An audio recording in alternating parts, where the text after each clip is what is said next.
You're listening to the Tales of Leadership podcast. This podcast is for leaders at any phase on their leadership journey to become a more purposeful and accountable leader, what I like to call a pal. Join me on our journey together towards transformational leadership. All right, team, welcome back to Tales of Leadership podcast. I am your host, Josh McMillian, an active duty Army officer with over 16 years of leadership experience and the founder of McMillian Leadership Coaching. And I am on a mission to create better leaders, what I like to call a purposeful, accountable leader or a PAL. And my vision is to positively affect 1 million lives in the next 10 years by promoting transformational stories and skills.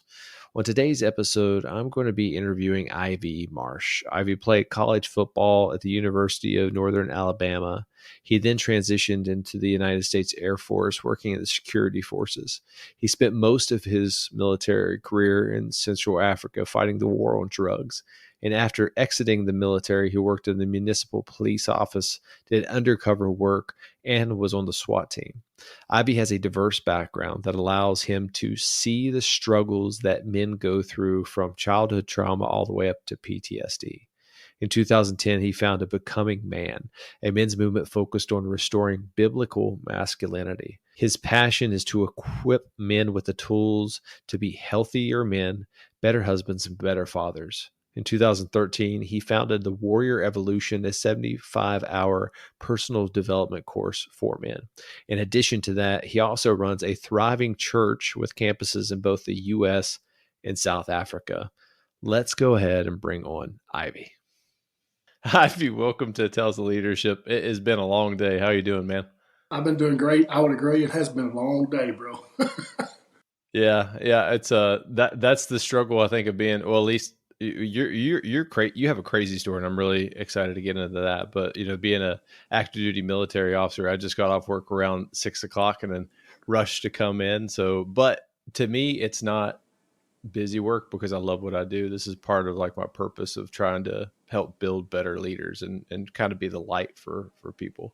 So I'd love to start off with you kind of defining who you are for our listeners. Man, you mean like a resume or like who I see myself? I think who you see yourself as. Who is Ivy Marsh? If you had to give kind of a, an elevator pitch before digging into your story as someone that you just met for the first time, how would you want them to remember you? I'm a man who loves being a follower of Christ, a husband, a dad, and a leader who is hell-bent on leaving a legacy in the earth. I love that, man. You have a really interesting backstory. You played college football. You were in the Air Force. You were in the SWAT. You were an undercover police officer. So I really want to dig in through all that and then kind of get to where you are right now, because that's such a rich and diverse background, man. It really is. And I have to thank Dan Durbin for connecting us. But before we start, I love asking everyone this same question of kind of how define leadership in your terms, because you have such a diverse background in all these different realms, and especially being in the ministry now. How would you define leadership? That's a really dope question, Josh, and it's something that's constantly trying to be defined by certain pockets of people. And for me, it's very simply put, a leader is a person who is willing to pay their price to personally grow and develop, to empower others to personally grow and develop. Grow and develop. Yeah, I love that, because I think at the end of the day, what do leaders do? They're a shepherd. You have to bring people along the path. And in order to do that, you have to push people outside of their comfort zone and to stretch their capability. That's a beautiful definition. The kind of starting off on your leadership journey. Where did that start? How did you see yourself first time? Was it college football, or was it when you joined the Air Force? I think it started with college football.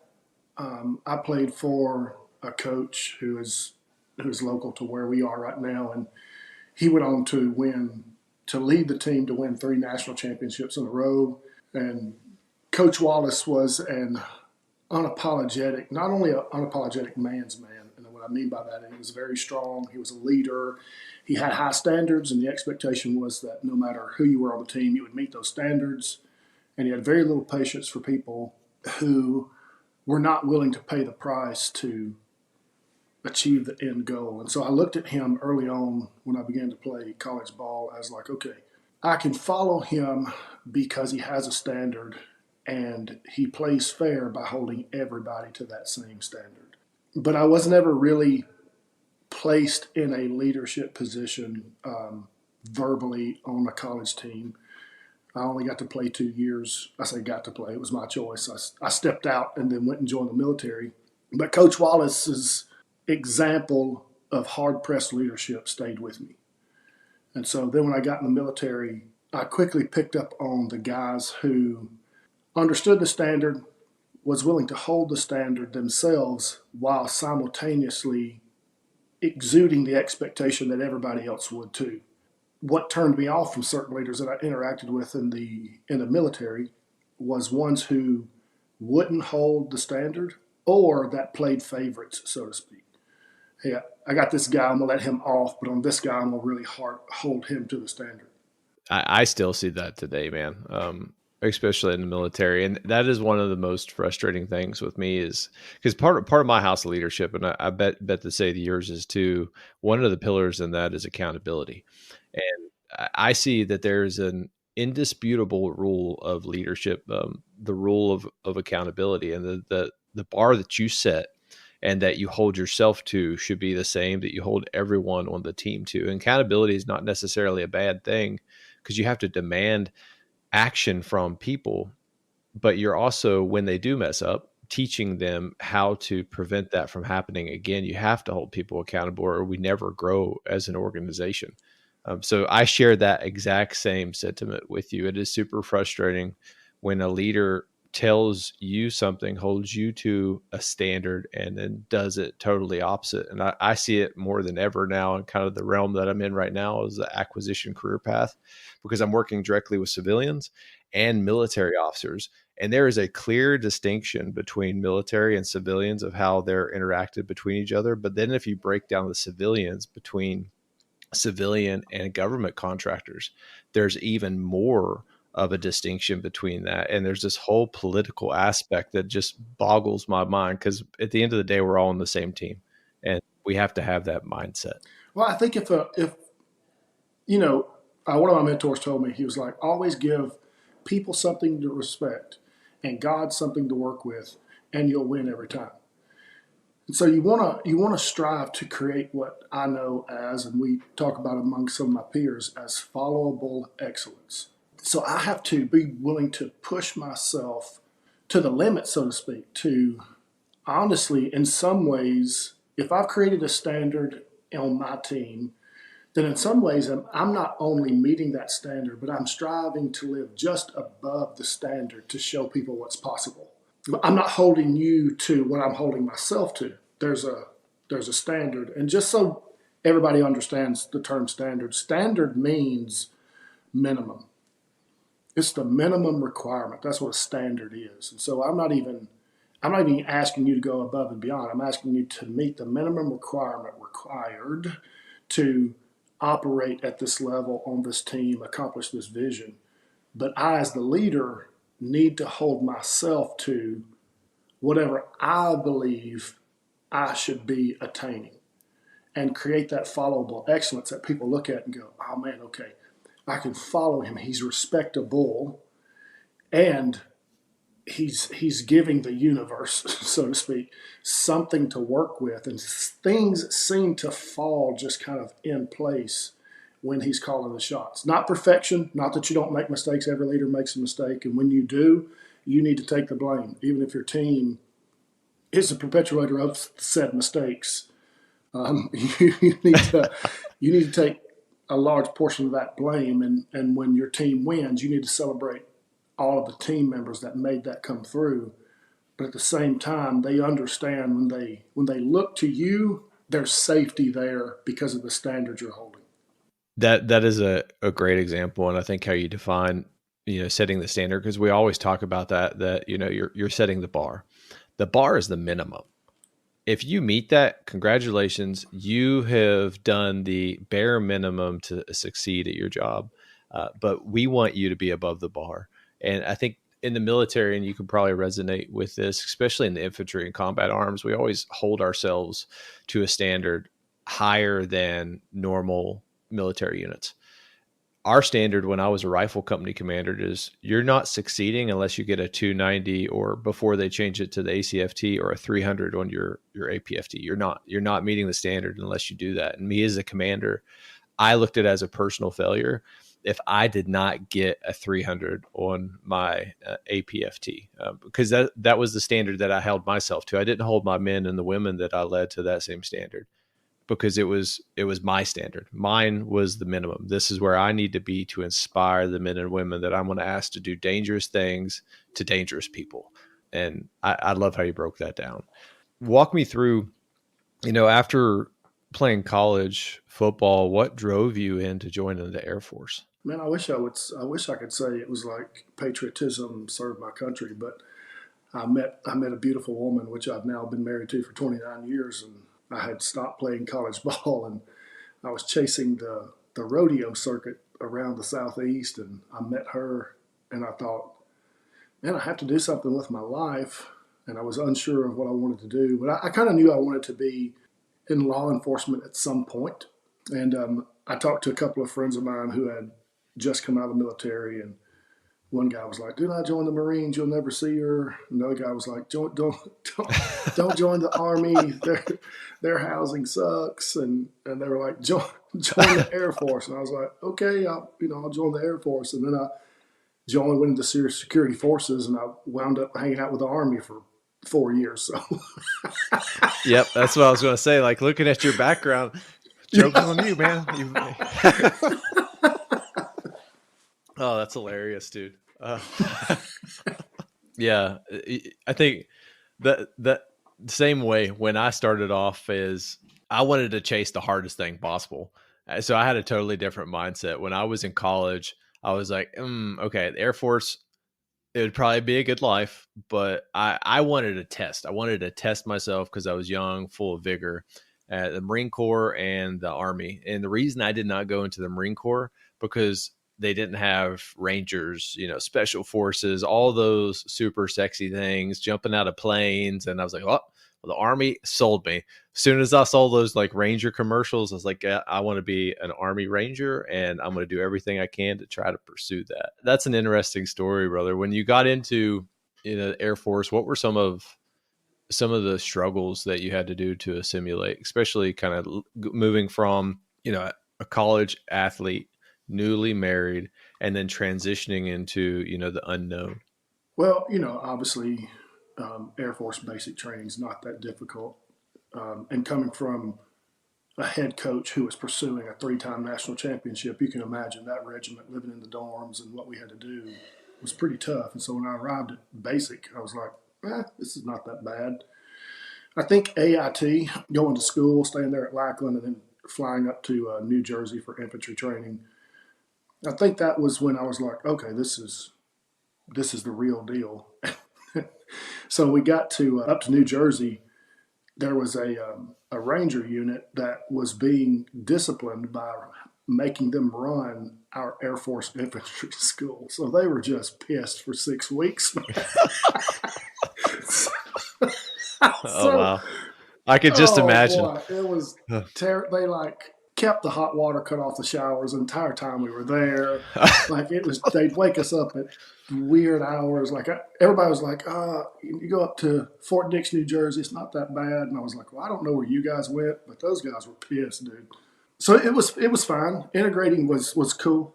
No, I was saying I've never been to Fort Dix, but I've heard legend of that place. So it's kind of like Fort Polk in a way. And I spent 4 years at Fort Polk, so I heard legends of that. And I think the worst thing that you can do is have a Ranger instructor or a Ranger unit kind of mad at you, and then running a POI or a program of instruction, because they're going to make life as insanely difficult as possible. I remember going through Ranger school. And it's funny now because one of the companies I work with, he's a seller for their company, and he was my RI going through Ranger School. They were making us sleep on gravel the size of your fist. You couldn't sleep on the grass just because. And then you couldn't use your sleeping mat that they gave you or any of the gear that they gave you when it was raining. Oh, your poncho goes up and you just sit there forever.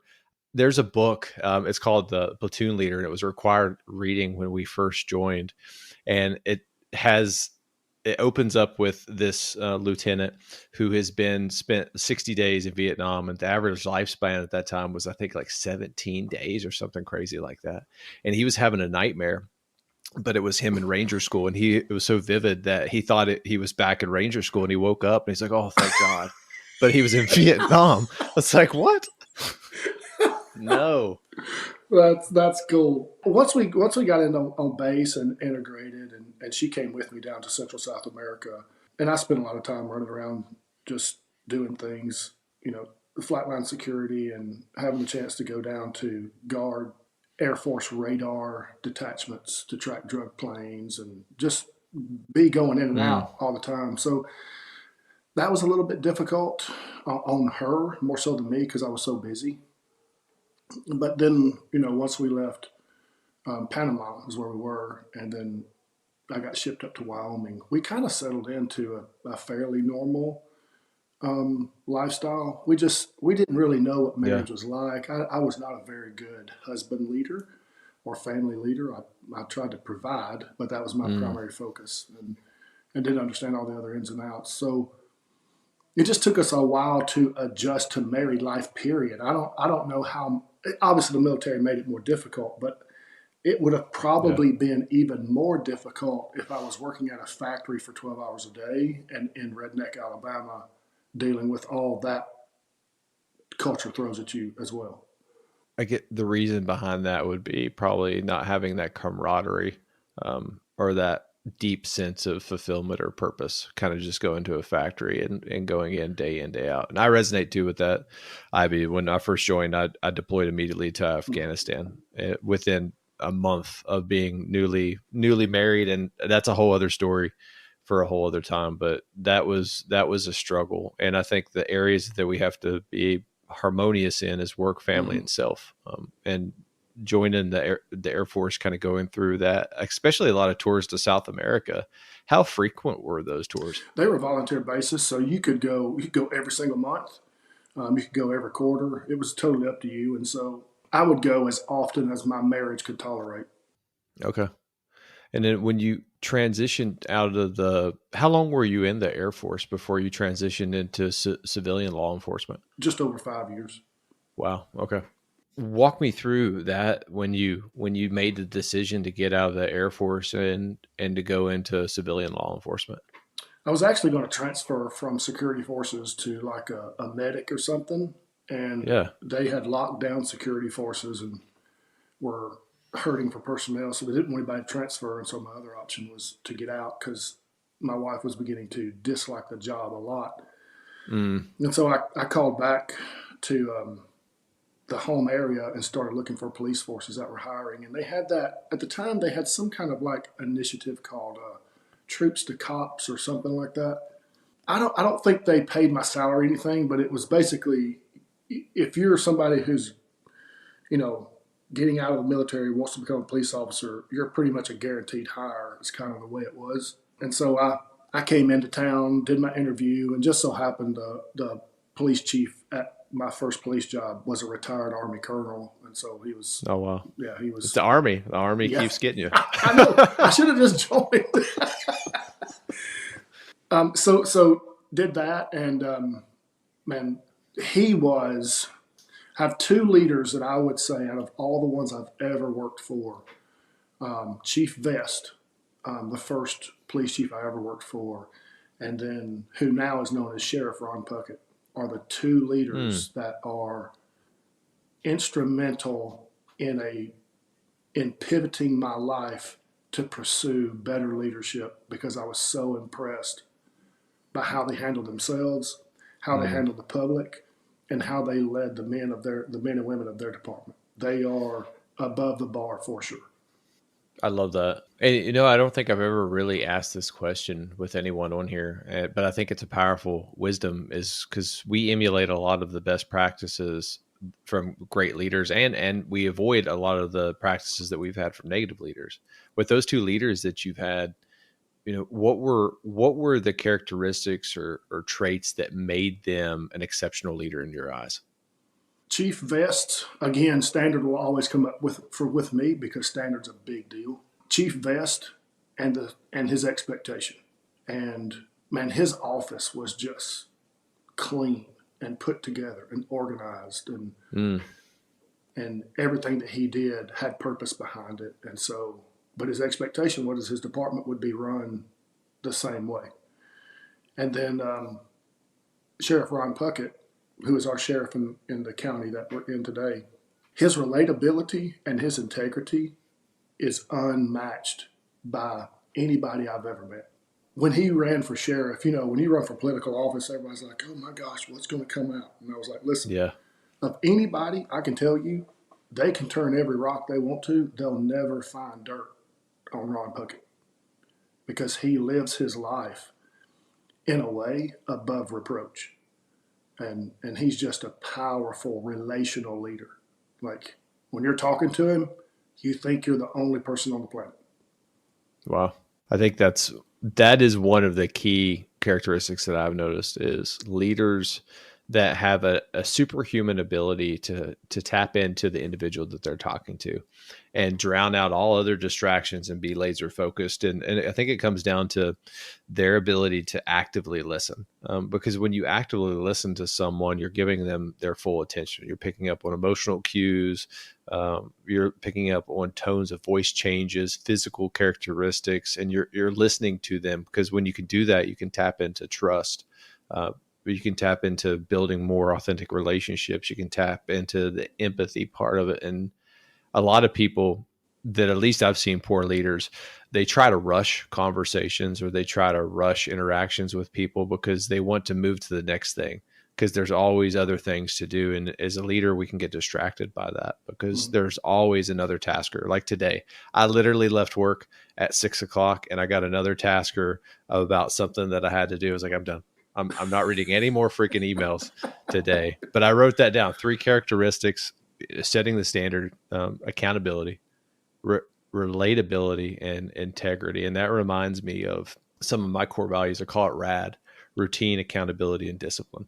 We have to be routine in our actions. We have to be accountable to ourselves and to others. And then we have to have the discipline to do what is required, especially when we don't want to do it in those rough times. So I love those characteristics.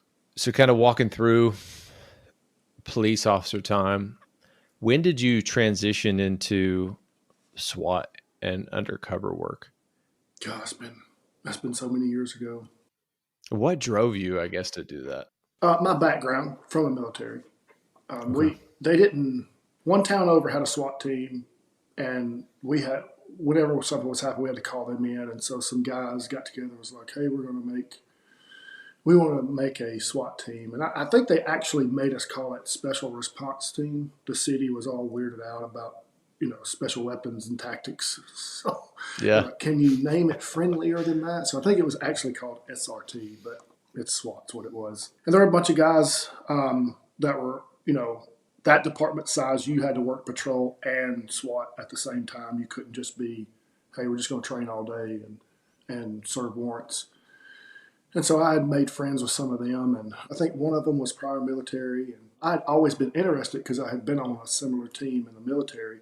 And they said, well, you might be a little. They're actually like their 360 review of me when I was applied. They were concerned that I was a little bit too laid back. Oh wow! And that's the first time I'd ever been told that. But some of it was I was trying to tone down. You come back from the military and doing all that we did. I didn't want to roll into a small town Alabama and be snatching people out of windows and getting all kind of crazy. So I was trying to peel back a little bit. My wife would tell me that's not true, but I really was. And they're like, we're concerned you're a little bit too laid back. And I was like, I said, I assure you, any standards you put out, I will meet and go beyond that. And so they had me do the physical standard, the testing standard, the shooting standard, and not bragging, but like I blew it out of the water. And I feel like I really added to the team from just an overall morale standpoint. Because as serious as I am about all of those things, I also believe that even if we're doing something super dangerous and everything has to be on point, all the I's have to be dotted, T's have to be crossed, and we have to be on time, and we have to understand the layout, there's a certain level of fun that has to be in that element, because if not, your stress rises too high and you'll make a mistake. Mm. There does have to be a level of, hey, we've prepared, we've done everything that we can. Let's not hit this door tense. Let's hit this door relaxed. And so I have always been on the football team, in the military, at a police department, even in the leadership parts that I'm in now. I am the guy who's a little bit crazy, but in a good way. Yeah, you have to have Not, those. yeah, not dangerous. Like, I mean, I do push the envelope, and not aloof where I'm making mistakes, but I bring a sense of calm and the right appropriate amount of fun to put everybody else at ease. So when the door is kicked in, we're all relaxed, and I don't mean going through the motions, but doing what you do. You know what I'm saying. We've practiced, we've rehearsed. Let's just do the deal. Yeah, there's I keep going back to this one moment in my career when I was a company commander, and I had a Delta Force operator that transitioned back to the military to be a lieutenant colonel. And I was sitting down, I was talking with him, sir, what separates, tier one operator from a normal soldier like me? He's like, there's nothing. Nothing separates you from me, but the amount of training that I go through and consistently doing it and doing it and doing it and doing it to where it becomes muscle memory. But I agree with you of what he said, is that you have to love what you do so much that it's fun.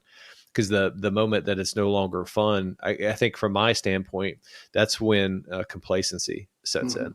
When you no longer have fun and you're just going through the motions, complacency and contentment sets in. And when contentment sets in, I believe that breeds dangerous risk into whatever operational environment that you're leading. So you have to have a level of fun. And to kind of go back just to dig into the Army thing a little bit more, I'm going to say you shot really well because of the training that you received from the Army. can't, I'll I give you can't that help one it. for sure. Yeah. But another thing that you said too that I really want to dig back into, because this is the base foundation of my leadership. Now, I was really concerned when I came into acquisitions leading civilians that I was going to come off way too strong, especially with my background. And I really thought on this of how would I define my leadership in a nutshell. And I know that you'll resonate with this because it's a biblical type of leadership of meekness. Mm-hmm. And defining what meekness is. Meekness is not, weakness, to put my Dr. Seuss hat on. Yeah, I define it as strength under control. exactly. Just because I have the power to do something doesn't mean that I should do it, but just know that when I need to turn it on, I will turn it on. And I feel like, Ivy, when just hearing you talk and sharing your story up to this point, is that you have that monster inside of you, kind of channeling Jordan Peterson. We all should be monsters, and then we should learn to control it. But you can control it. And I think that's what separates a healthy level of masculinity that the world needs. I think if you're going to, a man or a leader who's never had a massive failure has a hard time controlling the monster. He believes I have to put all of my power front first to intimidate, to impose, to get the job done. I would say more times than not. I don't think this is a law, but I believe that a large percentage of guys that I have encountered that act that way are very insecure, but I think they're insecure because they've never encountered a massive failure and learned how to navigate that. One of the things, and I don't do it near as much as I wished, just because I do love it. But in my military career, I took up kickboxing, and so I never really wanted to go to the ground. But I went to a jiu-jitsu gym with some friends of mine, and I thought, that's got to translate a little bit. I mean, I got to be ahead of the game than these guys. Yeah. I mean, I've wrestled around as a cop. I did all this stuff. Dude, I got my butt handed to me by a 160-pound guy. And I'm like 250, 6'4", You're a big dude, man. Yeah, and I'm like, this guy's owning my world, man. Like I couldn't do anything with him. But I say that to say I try to put myself in environments where while I might be the quote unquote alpha male, like I believe in myself, I assert myself, I also put myself in environments where I'm not the king. Somebody can teach me something that I might not think can teach me something. So you go to jiu-jitsu, most of the guys in there are really very intelligent computer programmers, kind of thin guys, because it's a chess game. Its strength's not always the answer.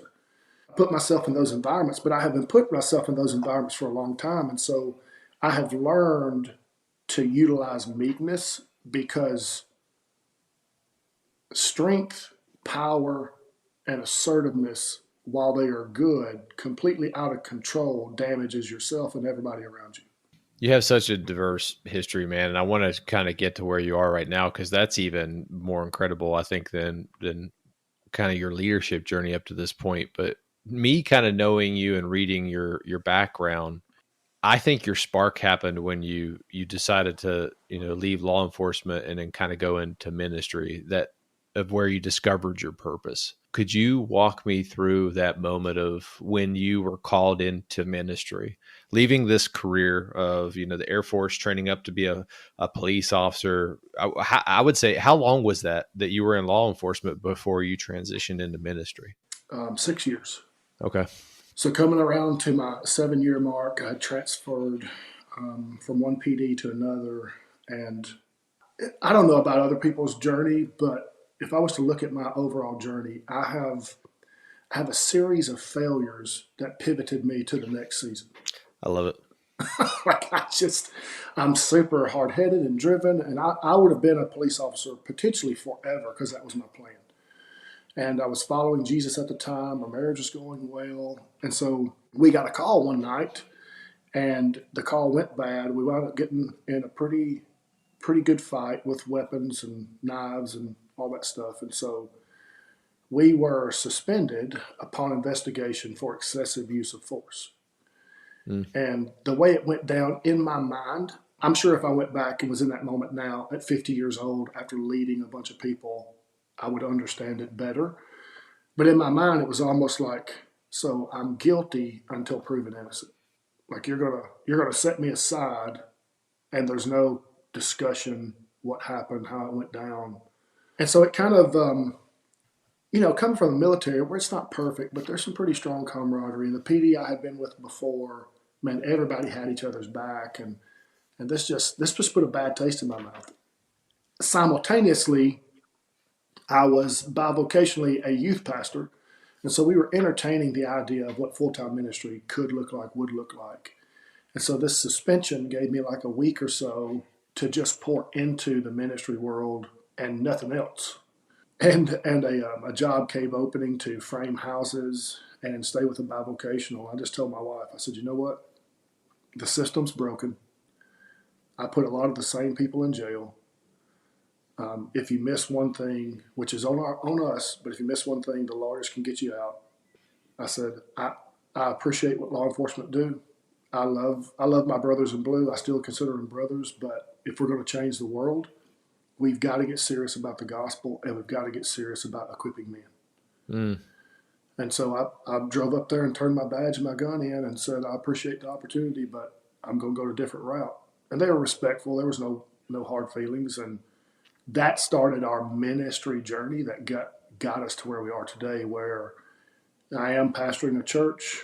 My church is just short of 60% men, but my wife and I focus on men, women, and marriages to try to change the trajectory, not only of this world, but that's really the answer for somebody who is going to end up on the other side of the law. Going to prison is not necessarily going to help them, but what I try to pour into them from a scriptural standpoint, equipping them to be real men, that's what's going to help them in the long run. Team, I want to take a quick break from this episode and personally invite you to join our tribe. Are you looking for a community of leaders? If you are a leader at any level, Join our Purposeful Accountable Leaders private Facebook or LinkedIn group. We would love to have you in the team. My mission is to create a community that allows leaders to ask questions, celebrate wins, and share lessons learned. All I ask is that you follow the B rule.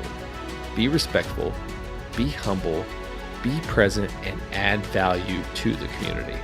You can find the link in the show notes to either join the Facebook or LinkedIn group, or simply just search Purposeful Accountable Leaders.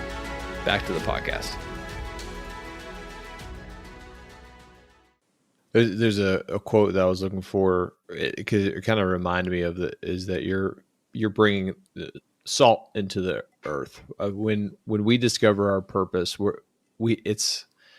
it's like everything that we do has more flavor to it. And I think the best way to kind of describe that is Matthew chapter 5:13, is that you are the salt of the earth. But if the salt loses its saltiness, how can it be made salty again? It is no longer good for anything except to be trampled on. That when you live your life and you discover your purpose like you have now, every day is Christmas morning. You get up every day with that level of enthusiasm to go out and try to change the world.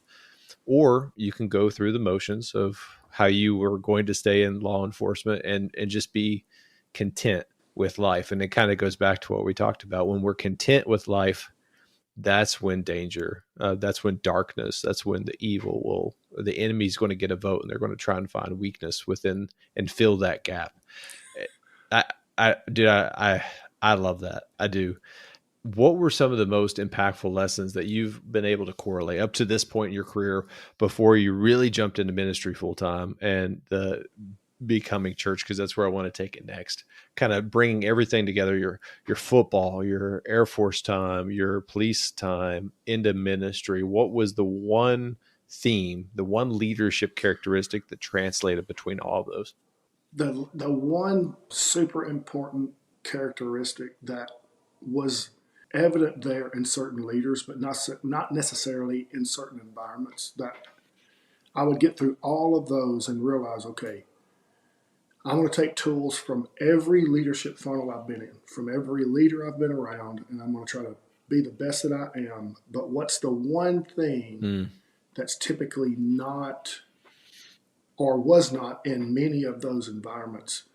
And I would have to say it's vulnerability. We, especially in strong masculine leadership cultures, which is what I was primarily in my entire life. And listen, I am not advocating be over emotional, whiny, and bitch and complain. That's not vulnerability.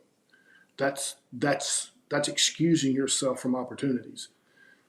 Vulnerability is just being honest about my real struggle. So openness and vulnerability is different. Openness is what you typically experience with people, and some people are way too open. But vulnerability is, I have to share this struggle or this thing with somebody, and when I do, I'm exposing myself to a point that they could choose to hurt me. That's what true vulnerability is.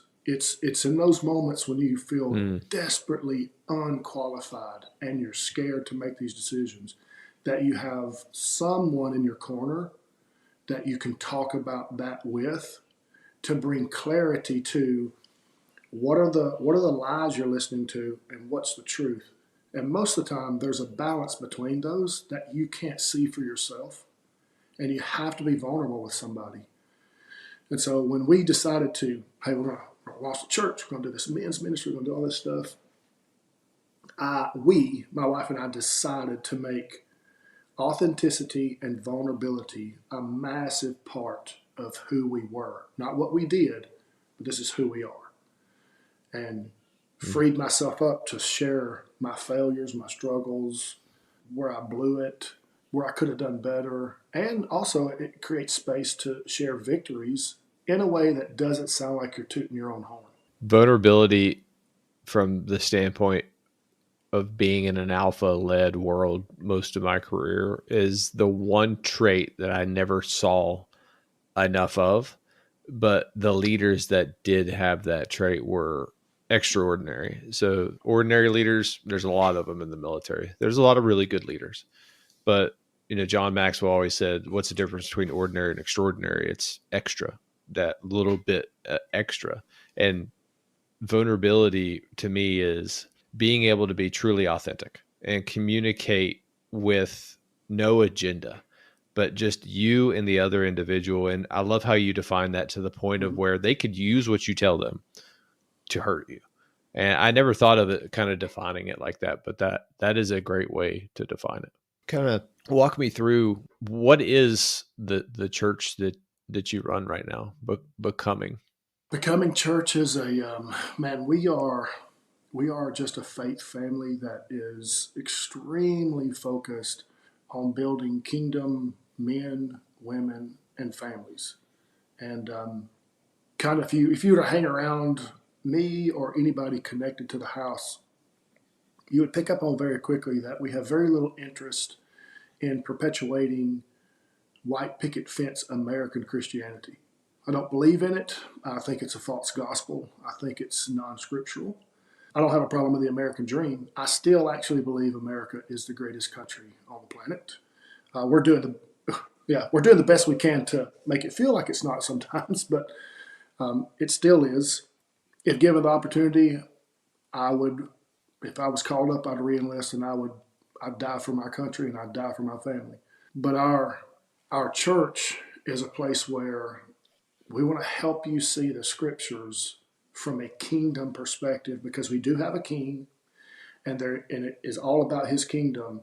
And there is another kingdom that wants to adamantly come against and oppose our king's kingdom. And if you can see your life as a Christ follower in the context of war, it begins to make way more sense. But anything outside of that perspective, you feel victim to circumstance and politics and disease and economics, and you fill in the blank. Well, this is why I can't. Well, if you saw yourself living on a battlefield every day, which now takes strategy and execution to make things happen, it wouldn't be easier, but it would make more sense. There was a moment in time before I even learned what a burning desire was. The Hernan Cortez burning the ships when they landed and telling his men, "You have no other option but to win or die."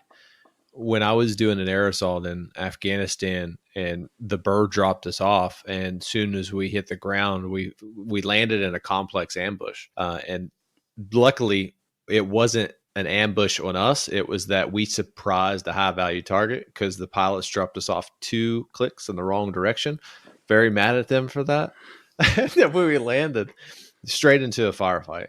And it dawned on me, hearing the snaps of the rounds and the blades going, the dust kicking up, there's no one here other than me and the men that went through the training. And if we don't act and we don't push forward, we're going to die. And that's when I realized, like, hey, that's a modern day definition of a burning desire. And you have to have that kind of mindset going through life, that unwillingness. And there's a mentor of mine kind of took through the coaching classes.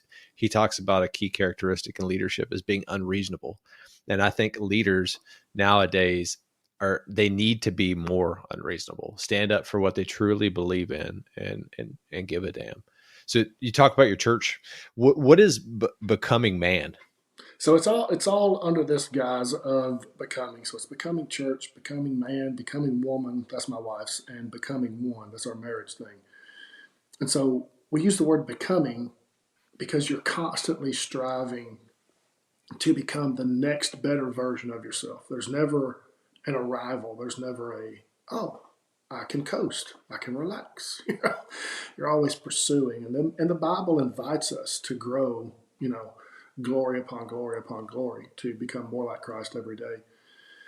And so becoming man teaches the 4 attributes of biblical masculinity modeled by Christ, which is prophet, priest, king, and warrior. And we believe that is the standard, that Jesus is the standard, and how he modeled those is how we should model those in everyday life, in our marriage, in our communities, in the world. And if we all as men understood that, the world would be a much better, it may not be great, but it'd be a way better place, because it would squeeze out the room we have made for passivity and sinful abusiveness and just this overarching self-deprecation that plagues masculinity to some degree today. That we could step into who we were, and once you understand who you are, your actions follow suit. That's key. Once you understand who you are, then you can more confidently live your core values. And then when you understand your core values, when times get tough, you can make better decisions in those moments, because now you have a filter. I had a guest on before that talked about that our core values act as a filter for us when we make critical decisions. And it's true that whenever I have to make a life or death situation or a situation at work, I always ask myself, am I giving everyone respect? Am I having a high level of integrity? And am I adding value to the Army, a sense of duty? So those are my top three core values that I always go through. So walk me through warrior evolution. What is that? Man, that is kind of like our baby. It's so hard to describe it. It's the thing that we developed, that we would take a guy at 75 hours long, and we're going to hit you all at one time with what we call the three-leg stool of discipleship, which means I have to get you really good theology. I have to hit you psychologically, and I have to kind of press in on your physical capacity, your body. And if I can simultaneously hit all three of those, then you can have breakthrough. You can have, in 75 hours, you can have 5 years of growth and life change in those moments. And so what we did was you mentioned Dan's former Army, Jason Pike's former Navy SEAL, I'm former Air Force, and we have a couple of other guys who are high-level entrepreneurs, and they're the instructors. And we took everything that we understand from their college world, our military world, military training, where you put someone in this pressure, you isolate them, you take everything that's normal, they all wear uniforms, they're completely disoriented, and you put them in this pressure cooker that's radical physical activity along with teaching that they've probably never heard or understood, and you're pushing that into their body, and they come out the other side a different person. But it is, everybody says this about their grinder. If you go to SEAL Fit or whatever, or you go to any number of masculine men's weekends where they're just going to grind you for 75 hours, 100 hours, whatever. Everybody says it's so hard. Maybe you'll make it. But here's what we're not trying to do. I'm not trying to produce abusive men or, forgive me, assholes. That's not what I'm trying to make. I'm not trying to just get you to grind it out and be hard. We're really trying to get you to understand a comprehensive man, a balanced man is like tough, but he's sensitive. He's strong, but he understands to control that strength. He's mentally strong, emotionally deep. He understands the spirit world and following his king. He knows what it means to love his wife as Christ loved the church. How to leave both a legacy and an inheritance to his children and his great-grandchildren. And we're pumping that all into them in those moments to bring an answer to the problem. And the problem is we've spent some generations overcorrecting things. Hey, this generation was a little tough, and they needed to be. You're talking about World War I, World War II, Korea, Vietnam. They had to be hard. But then you got guys that overcorrect and say, okay, let's be super soft and sensitive. Well, that is definitely not the freaking answer. And so we're trying to show guys what the scriptural balance of masculinity looks like. Because you're right, I have a monster in there. I've learned how to control him. I would say I can do what needs to be done. But I can also hold my wife's hand, hold her and cry with her if that's what the opportunity presents itself with. I'm not insensitive either. There's a scripture, I think Revelations is looking it up, chapter 5, verse 5 through 6, of where it talks about, David sees Jesus as a lamb, but everyone else sees him as a triumphant lion. And I think that Yeah. that is, again, I'm going to say it. I probably overuse this word all the time. I love it. That is like my entire leadership style in a nutshell. And men need to be tested. They need to be tested. And I was telling my wife about this yesterday. She thought it was crazy. She's like, I want to go on, a ruck march challenge. Someone inspired me to do this that I work for right now. He's probably listening, but why do I go on ruck marches so often is because I truly love the suffering. From the standpoint is that it's therapeutic in a way, because one, that you can push yourself beyond your mental capability, your capacity, and tell your body to shut up when you get into those moments. But also, too, you can tap into those gears that you just did not understand, and it's preparing you for life. Those tough situations are preparing you for life, because failure is going to strike, exactly what you said before. And you said something else too that kind of brought back to me, is that you want to surround yourself with failures. And I don't mean failures of like, hey, people that, play the victim card, but they play the thriver card. I want to surround myself with men like you, Ivy, because you've been tested. You know what it means to fail, but you demand excellence and accountability in your life. And if you surround yourself with failures, people who have failed but learn to overcome it, that is where growth can happen. And especially in those intimate circles of where you're not only testing spiritually, physically, and mentally, you're now creating a bond. And I think that's the secret sauce. That tight knit group of men, the next 5 years are going to push each other outside of that 75 hours for the next 75 years. So I think that's genius. And if I wasn't so involved with the military, I would love to do that. That'd be fun. We need to bring you in as a guest instructor is what we need to do. Oh, I would love to. Oh yeah, we'll let you. And well, you said a word that's key, I think, to true masculinity.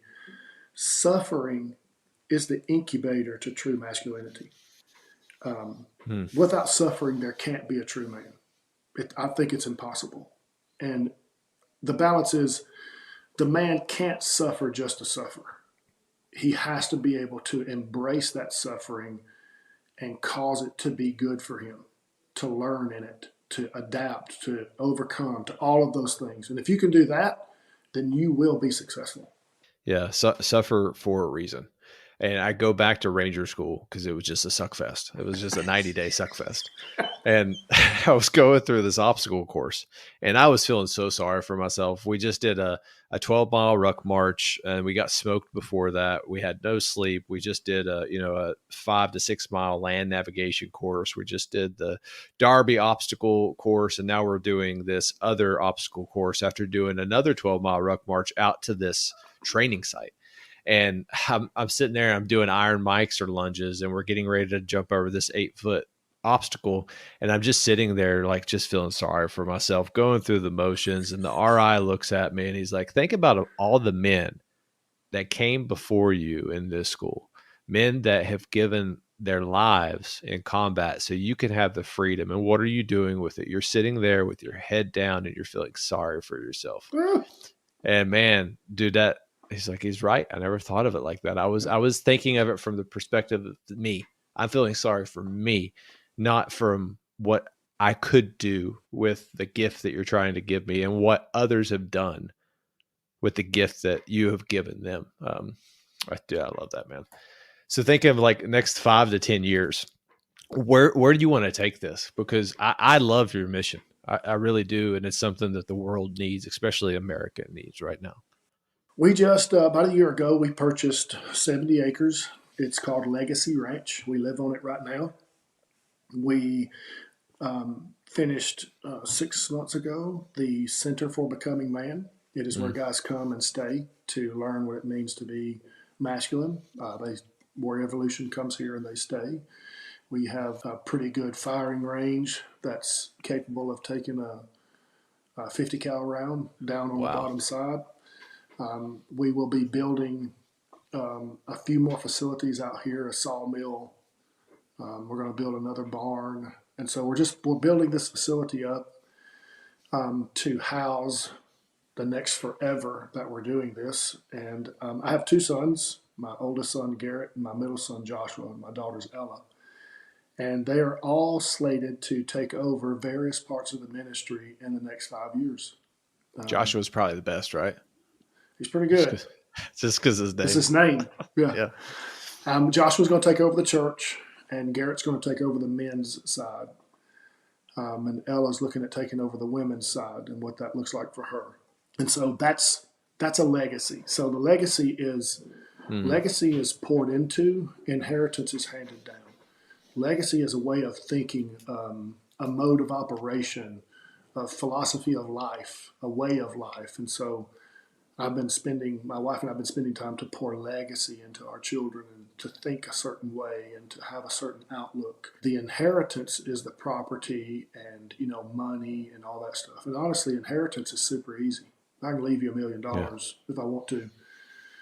But to take the time, the energy, and the effort to teach you along the way how to think about certain things, that's legacy. And that's what I want my great grandkids to talk about. I want to live a life in such a way that my stories are good enough to be listened to and told by my great grandchildren. Wow.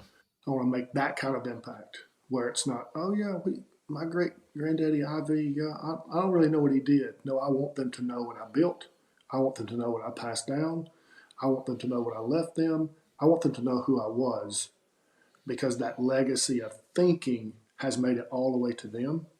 And they're also enjoying the inheritance as well. I love that. I love how you had the quote too. Legacy is born into and inheritance is handed down. I don't think I've ever heard that. That's a beautiful quote, man. You have such a diverse background, and I kind of tapped this podcast off at about an hour. And I could keep going. Trust me. And you probably hate me for it too. But one of the questions before we get to our final show segment, you have really such an interesting story and background. How has your leadership philosophy changed? The leader that you were when you played college football, learning those very disciplined, accountable lessons, going into the Air Force, going into law enforcement, doing undercover work, going in and starting a ministry, and now where you are of testing men. How has your leadership philosophy changed over the years?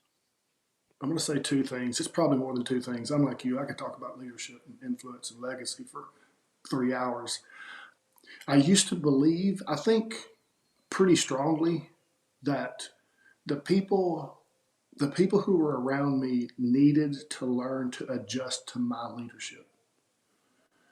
And I have since learned and changed. No, I need to adjust my leadership to them. Now, here's what I mean by that.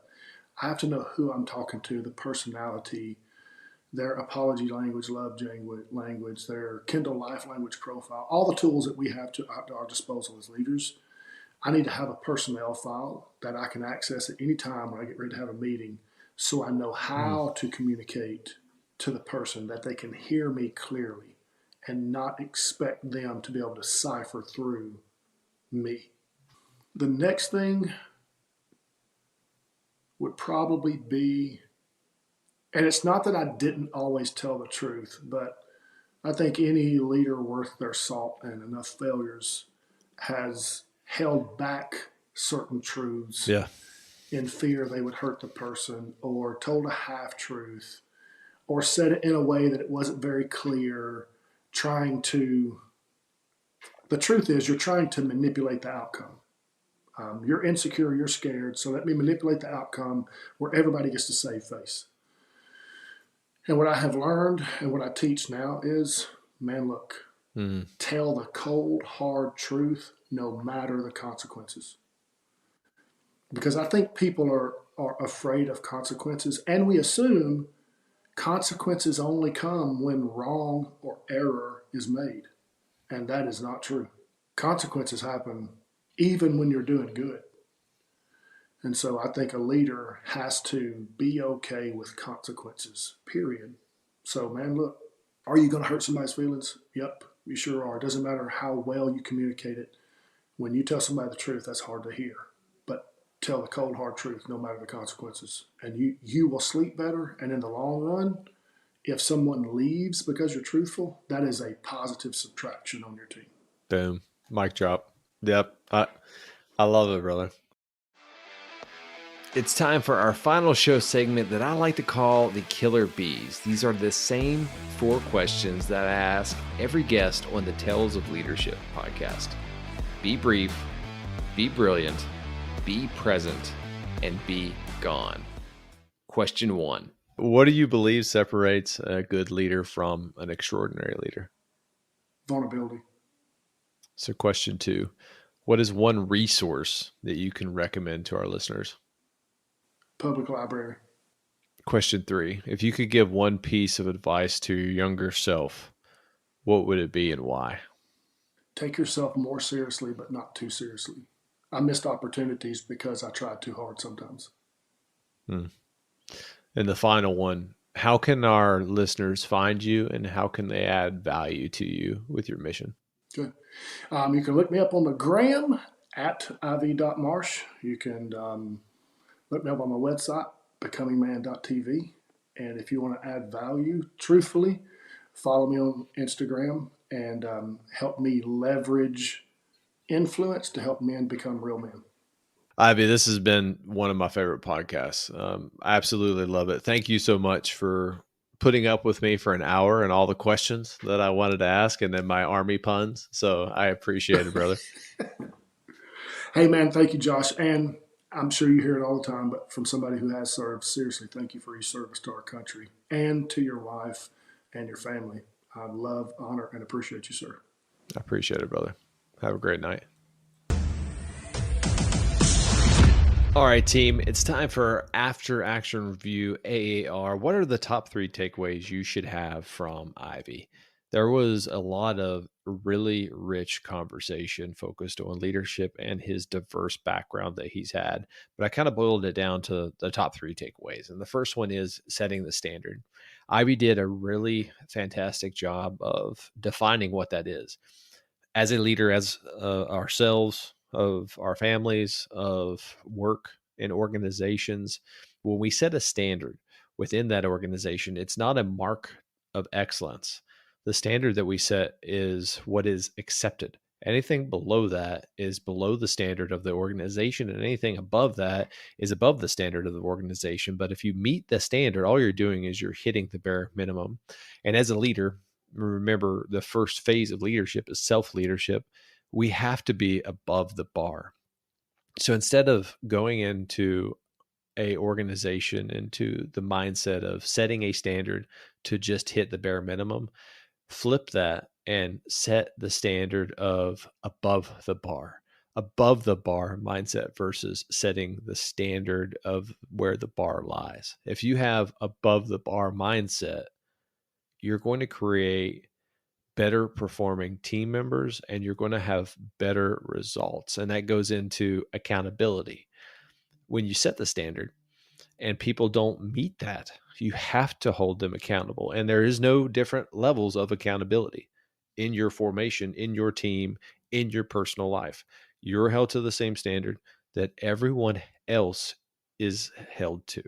You can't give special treatment because once you do that, you have just now lowered the standard instead of raising the bar. The next key takeaway that you should have, and we talked about this several times, is meekness. And I define meekness is strength under control. But to break that down even more, meekness has a lot of different characteristics in it. I think one of which is the acronym that I use a lot, which is HUGS. And that is humility, understanding, gratitude, and having a servant heart. But let's actually define meek. Meek, if you break down the words in itself, meek is not a weakness. It is strength under control. That is what the M stands for. E, engaged listening. You have to listen to the concerns, act decisively, but look for those whispers when people are talking to you. And the second E is evaluate the moment. Confidently align what you've heard with your words and then your deeds. So confidently aligning deeds with words. And then the K is keeping a servant heart.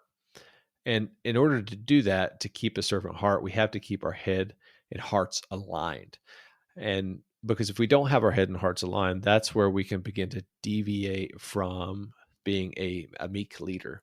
And meek, in the terms of how it's used so often in society nowadays, is perceived as people who sit in the corner, that don't talk, that always get stepped on, that always get pushed over.